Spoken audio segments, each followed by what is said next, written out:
MPLAB X is a project-based environment, which means we no longer have a separate concept of projects and workspaces as we did in MPLAB 8. When you first set up a project, you're prompted to choose the device, debug, and build tools you wish to work with. The new project wizard will present you with a selection page for each of these. Once the project has been created, you can modify your selections or specify specific configuration information from within the Project Properties window.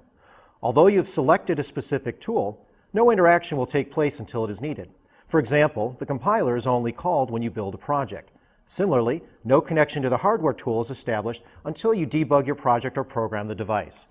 When you click on the Program Device buttons or the Debug Project button, the IDE will execute the Make program to ensure that your project is built with the most current source code and project settings. Only then is a connection established with the hardware tool and the debugger programming session started. This can be referred to as having an active tool connection. If you view the project dashboard, you should now see that there's an active connection with the tool. When you end the debug session, the connection will become inactive. So now that the device is being programmed, you can see over here in the dashboard on the far left at the bottom, we can see we have an active connection with the real ICE. And again, this will stay active until we end our debug session. Debug sessions are ended by clicking on the red square icon up in the toolbar. Under some circumstances, you may wish to keep the connection with the tool active, even when you halt the debug session.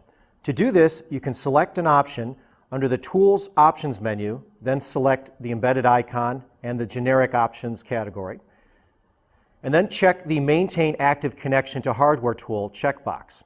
Now, once the tool has created a connection on the first debug session, halting and stopping concurrent sessions will maintain an active connection to the hardware tool. You can also test your tool connection by selecting the Refresh Debug Tool Status icon available in the project dashboard display. This will create a connection and read the device ID plus the target voltages.